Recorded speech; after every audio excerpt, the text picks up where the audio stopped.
Assalamualaikum warahmatullahi wabarakatuh. Selamat berjumpa kembali dengan Pak Dewan di sini di channelnya Pak Deone Channel. Ya, pada video kali ini kita akan membahas tentang aplikasi turunan pada grafik trigonometri. Oke, kita lihat aplikasi turunan pada fungsi trigonometri. Nanti kita akan memperoleh penerapannya gitu ya. Yang pertama adalah fungsi naik dan fungsi turun. Yang kedua adalah nilai stasioner. Yang ketiga adalah garis singgung kurva. Yang keempat adalah cekung atas dan cekung bawah kurva ya. Dan yang terakhir atau yang kelima adalah tentang titik belok pada kurva. Oke, kalau kita lihat di sini ya, pada video kali ini kita hanya saya batasi gitu ya untuk poin 1 dan poin 2 saja, yaitu fungsi naik dan fungsi turun serta nilai stasioner. Nah, untuk lebih jelas apa sih fungsi naik dan fungsi turun dan nilai stasioner, perlu kita lihat di sini adalah grafik. Ini adalah grafik fungsi trigonometri. Bentuk grafiknya adalah berupa grafik gelombang, gitu ya. Di sini ada grafik, misalkan ini adalah sebuah grafik fungsi trigonometri. Maka dalam grafik kalau kita lihat di sini ya, untuk garis yang berwarna merah ini dinamakan adalah grafik di mana intervalnya mengalami kenaikan, grafiknya mengalami kenaikan gitu ya. Nah, jadi dari sini ke sini ini adalah naik gitu kan. Nah, sedangkan yang warna biru ini adalah dia grafik mengalami penurunan atau kita sebut ini adalah fungsi turun. Nah, yang merah ini dia kemudian naik lagi, maka disebut fungsi naik. Nah, penerapannya pada turunan fungsi trigonometri yaitu menentukan nilai X atau menentukan nilai interval di mana grafik fungsi tersebut mengalami kenaikan. Ya, jadi nanti kita akan mengetahui interval di sini. Ini untuk naik gitu ya intervalnya. Sedangkan yang di sini yang warna biru ini kita akan mengetahui intervalnya, fungsi turunnya. Yang ini berarti adalah naik karena yang merah ini grafiknya mengalami kenaikan. Nah, jadi seperti itu. Jadi kita bisa menentukan nilai interval atau nilai selang pada sumbu X tersebut. Di sini nilainya titiknya berapa saja. Kemudian yang kedua ada yang disebut nilai stasioner. Nah, berasal dari kata stasiun. Stasiun kalau dalam transportasi artinya adalah tempat pemberhentian. Jadi kalau stasioner adalah titik pemberhentian. Jadi kalau dalam grafik kita lihat ini karena grafiknya bergelombang, jadi dia setelah naik kemudian dia akan berhenti di sini. Nah, ini adalah stasioner. Ya, nilai stasioner. Nilai stasionernya mana? Yaitu yang nilai X sama dengan A di sini. Ini adalah titik stasionernya. Titik stasioner. Nah, titik stasioner. Kemudian untuk nilai Y-nya di sini ini untuk menentukan nilai maksimumnya. Nah, nilai maksimumnya. Sedangkan untuk X-nya sama dengan B, X-nya sama dengan B, di sini juga disebut juga titik stasioner. Ya, disebut titik stasioner juga. Kenapa? Karena grafik yang awalnya turun, ya ini turun, kemudian berhenti di sini, ya, kemudian naik lagi, berarti kan di sini kita sebut juga nilai titik stasionernya. Sedangkan untuk nilai Y-nya di sini disebut nilai minimum. Kenapa disebut nilai minimum? Karena kalau kita bandingkan titik stasioner di A, nilainya dengan titik stasioner di B, nilainya lebih besar yang di A. Maka yang lebih besar dinamakan nilai maksimum, dan yang lebih kecil kita namakan minimum. Nah, jadi aplikasi turunan untuk fungsi trigonometri pertama adalah fungsi naik. Syarat fungsi naik yaitu adalah turunan dari fungsinya atau f aksen ya lebih besar dari 0. Sedangkan syarat turun ya yaitu adalah f aksen x-nya lebih kecil dari 0.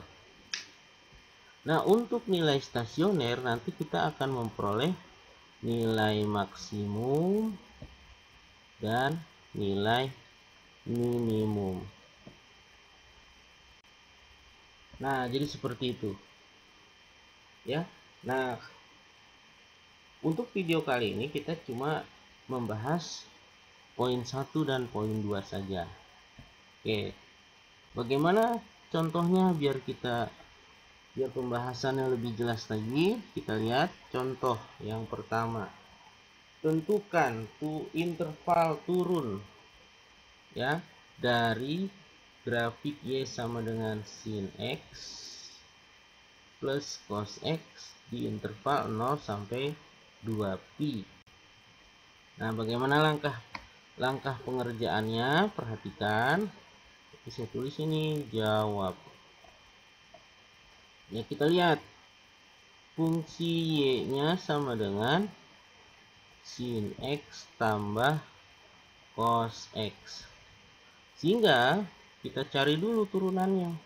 Y aksen sama dengan turunan dari sin X adalah cos X.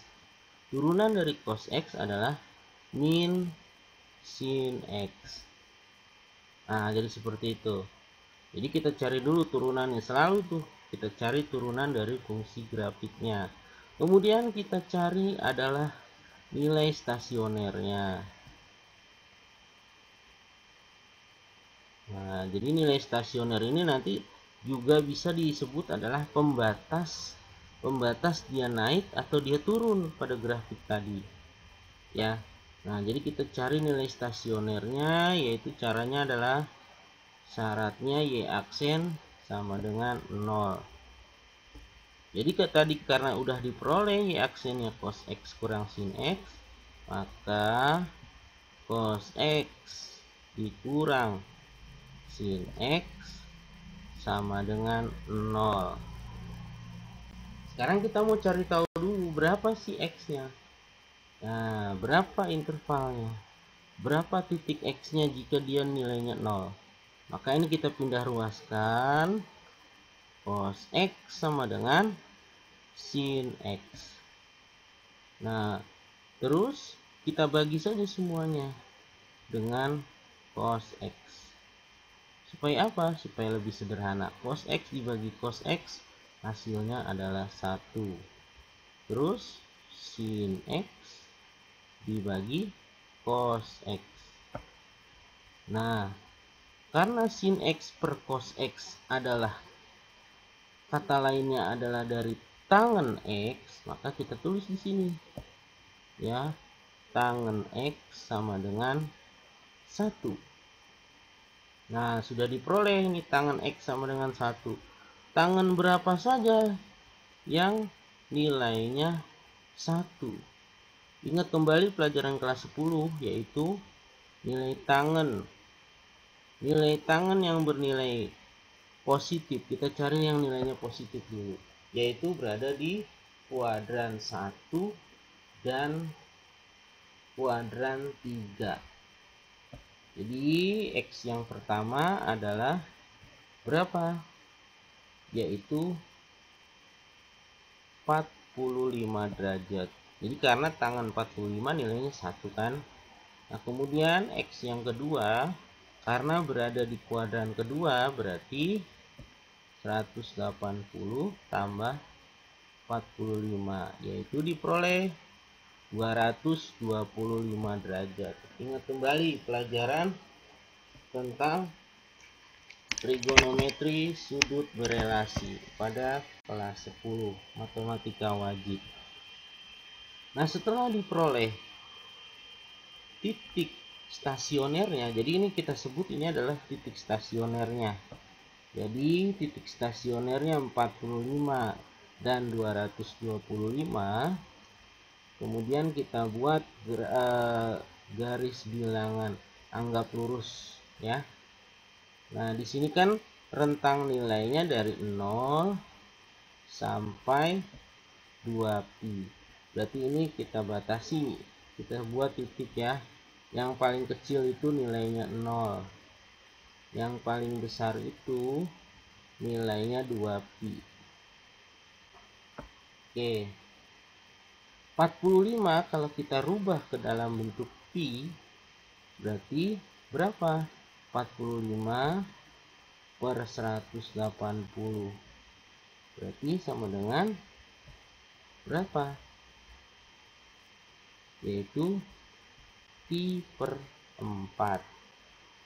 Gitu ya, pi per 4. Kemudian 225 kalau kita ubah ke dalam bentuk pi, berarti bagaimana? 225 per 180 pi. Nah, berarti sama dengan adalah 5 pi per 4. Jadi kita buat sini titik-titiknya. Ini merupakan titik-titik stasionernya.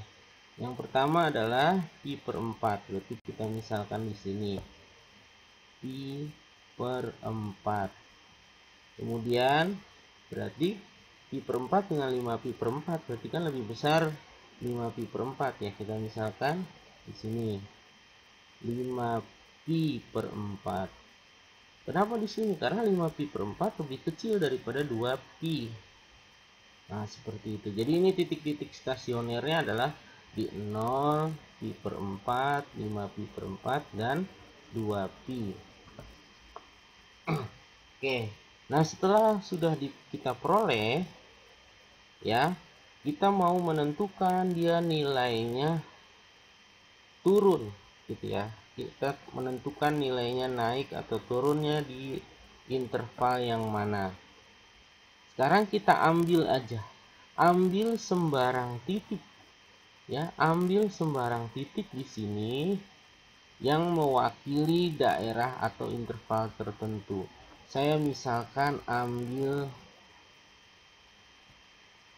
yaitu X sama dengan 90 derajat biar gampang ya. Jadi ambil titik X-nya itu sembarang asalkan bukan titik stasionernya. 90 kalau kita ubah ke dalam bentuk pi yaitu pi per 2. Pi per 2 berarti ada di mana? Berarti ada di sini nih pi per 2 nih.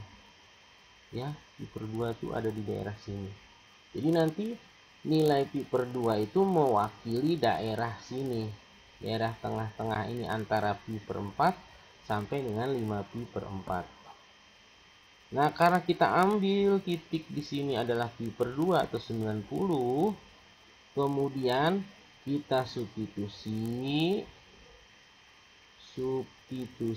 ke persamaan y aksennya, yaitu adalah y aksen, saya tulis lagi, sama dengan cos X dikurang sin X, gitu ya. Nah, jadi diperoleh, kita ganti nih X-nya dengan 90. Berarti atau pi per 2 cos pi per 2 dikurangi sin pi per 2 sama dengan cos 90 berapa? Cos 90 nilainya berapa? Cos 90 nilainya 0 dikurangi sin 90. Sin 90 nilainya 1. Sehingga diperoleh 0 kurang 1 sama dengan min 1. Karena nilainya min 1, ya, berarti untuk nilai daerah tersebut,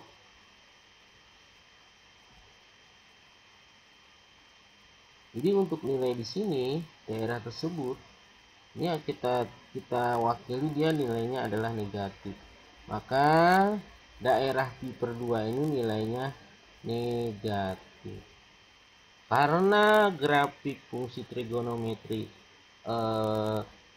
bergelombang, maka dia tandanya akan berubah, ya. Berarti kalau di sini udah negatif, berarti di sini positif. Nah, begitupun sebelumnya positif. Nah, jadi seperti itu. Nah, jadi untuk menentukan dia naik atau turun, ya, dia dikatakan naik, ya, naik apabila f aksen ini ya lebih besar 0. Dia disebut turun apabila f aksennya lebih kecil dari 0, atau dia dikatakan naik kalau dia bernilai positif. Jadi ya, dia dikatakan turun apabila nilainya negatif. Jadi dari garis bilangan ini, ya, daerah yang positif adalah daerah fungsi naik, dan daerah yang nilainya negatif adalah daerah fungsi turun. Jadi jawabannya adalah interval turun adalah di mana interval turunnya. Nah, kita lihat interval turun kan yang negatif ini ya. Berarti dari pi per 4 sampai 5 pi per 4. Jadi jawabannya adalah di sini interval turun adalah pi per 4 lebih kecil daripada x lebih kecil dari 5 pi per 4. Nah, jadi seperti itu. Jadi jawabannya ini adalah interval turunnya adalah pi per 4 lebih kecil dari x lebih kecil dari 5 pi per 4. Kalau yang ditanya interval naiknya, berarti interval saya tulis di sini. Kalau yang ditanya naik, interval naik, maka dari garis bilangan kita ambil yang positif, yaitu dari 0 lebih kecil dari x lebih kecil dari pi per 4, dan dari 5 pi per 4 lebih kecil dari 2 pi. Ini kalau yang ditanya adalah interval naiknya, sedangkan di soal yang ditanya adalah interval turunnya. Berarti jawabannya yang ini, interval turunnya. Nah, itu adalah contoh fungsi naik dan fungsi turun pada grafik fungsi trigonometri. Contoh selanjutnya. Nah, di sini kan tadi saya bilang adalah penerapannya adalah bisa menentukan nilai minimum dan nilai maksimum pada suatu fungsi trigonometri. Misalnya ada soal gini, ya. Nilai minimum dan maksimum fungsi fx sama dengan 8 tambah 2 cos x untuk interval 0 sampai dengan 2 pi berapa gitu ya. Oke, kita lihat, tulis jawab. Tulis dulu fx sama dengan 8 tambah 2 cos x. Seperti biasa, kita cari dulu turunannya. F aksen x sama dengan 8 turunannya 0. 2 cos x turunannya adalah min 2 sin x. Jadi ya, seperti biasa kita cari dulu nilai stasioner. Nilai stasioner. Jadi nilai stasioner ini nanti bisa untuk menentukan batas dari fungsi naik dan fungsi turunnya, bisa menentukan ini adalah titik atau nilai nanti maksimum dan minimumnya. Syarat nilai stasioner itu adalah f aksen x sama dengan 0 gitu ya.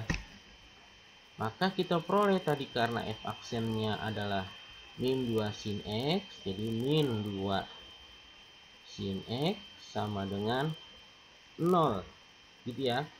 Maka kalau kita bagi min 2 semua, sehingga diperoleh sin x sama dengan 0. Sin berapa saja yang nilainya 0? Nah, maka di sini diperoleh nanti ya. X1-nya adalah 0, X2-nya adalah 180. Gitu ya. Nah, atau 180 itu kalau kita ubah menjadi pi berapa? Yaitu nilainya pi. Gitu ya. Nah, kemungkinan yang ketiga adalah nanti adalah 360. Sin 360 juga 0. Berarti sini kalau kita ubah menjadi pi yaitu 2 pi. Nah, seperti itu. Nah, setelah sudah diperoleh nilai stasioner gitu ya, untuk menentukan nilai maksimumnya dari titik-titik tersebut, dari titik stasioner, maka substitusikan ke fungsinya. Maka x kita misalkan yang pertama 0, substitusi ke fx-nya, maka diperoleh f0 sama dengan 8 tambah 2 kali cos 0 sama dengan 8 tambah 2 kali 1, diperoleh adalah 10. Yang kedua, x sama dengan pi, maka diperoleh f pi sama dengan 8 ditambah 2 kali cos pi. Nah, pi itu ada di kuadran berapa? Ada di kuadran kedua ya, karena kuadran kedua 180 cos nilainya negatif, berarti 8 tambah 2 kali min 1 sama dengan 8 kurang 2, diperoleh adalah 6. Nah, begitupun nanti 360, x sama dengan 360 atau 2 pi gitu ya, maka diperoleh f2 pi sama dengan 8 tambah 2 cos 2 pi, karena ada di kuadran 1 kuadran 4, maka nilainya positif, 2 kali 1 sama dengan 10 sama ya. Nah, untuk yang 0 dengan 2 pi nilainya sama. Sekarang kita lihat di antara hasil dari nilai stasioner yang kita substitusikan ke fx, mana yang paling besar? Oh, yang paling besar nilainya 10. Maka ini kita sebut nilai maksimumnya. Yang paling kecil berapa? Nilainya 6. Maka ini kita sebut adalah nilai minimumnya. Sehingga jawabannya adalah nilai maksimumnya adalah 10 dan nilai minimumnya adalah 6. Nah, seperti itu. Itu adalah jawaban dari ini kalau kita menggunakan cara biasa. Sekarang bagaimana cara singkatnya? Cara singkat.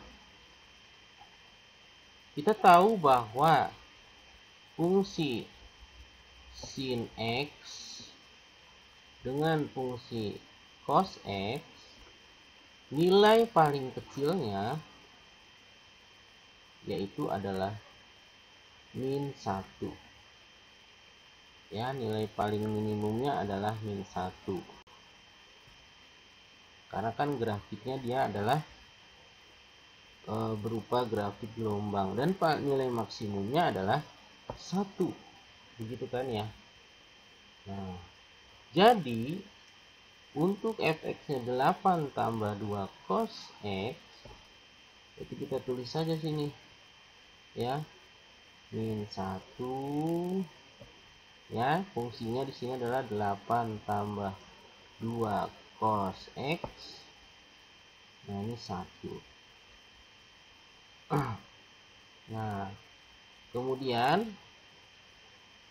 jadi yang pertama kemungkinannya adalah, jadi nilai cos X itu nanti kemungkinannya adalah min 1 atau dia 1. Tergantung nanti hasilnya mana yang lebih besar, dia maksimum, mana yang lebih kecil, dia minimum.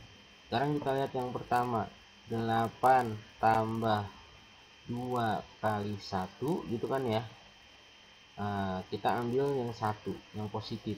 Maka 8 tambah 2 sama dengan 10.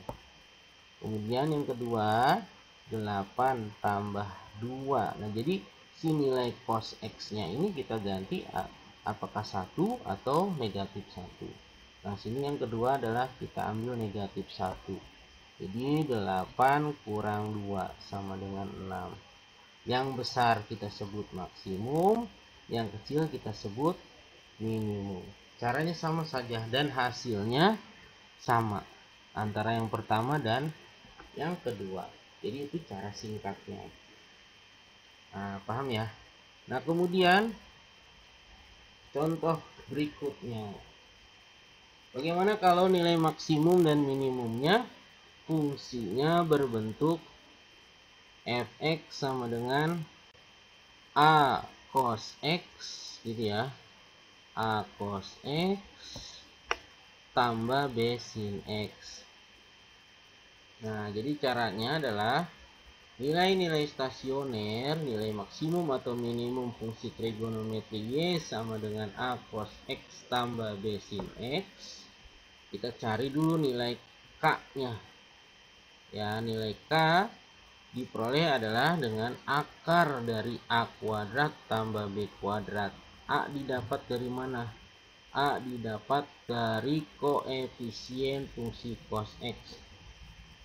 B didapat dari koefisien fungsi sin X. Nah, kemudian nilai tangen A. Tangen alfanya adalah B per A. Kalau yang ditanya adalah nilai maksimum, Y maksimum adalah tinggal kita cari akar dari A kuadrat tambah B kuadrat ya, sama dengan 1. Jadi kita tinggal cari aja dengan menggunakan akar dari A kuadrat tambah B kuadrat. Kalau plus akar A kuadrat tambah B kuadrat itu dia untuk nilai maksimum, sedangkan nilai minimumnya adalah negatif akar A kuadrat tambah B kuadrat. Nah, biar lebih jelas kita lihat contohnya. Tentukan nilai maksimum dan minimum dari fungsi Y sama dengan 2 cos X dikurang akar 5 sin X. Nah, caranya gimana nih? Perhatikan.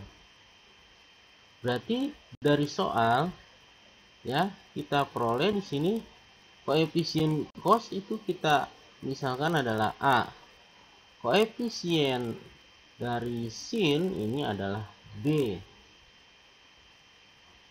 Sehingga kita bisa nyari K, nilai K sama dengan akar dari A kuadrat tambah B kuadrat. Maka diperoleh A-nya berapa? 2 ya. 2 kuadrat tambah min akar 5 kuadrat. Sehingga sama dengan akar 2 kuadrat adalah 4. ditambah min akar 5 dikuadratkan jadi 5 sama dengan akar 9. Berapa akar 9? Yaitu 3. Berarti kalau untuk menentukan nilai maksimumnya adalah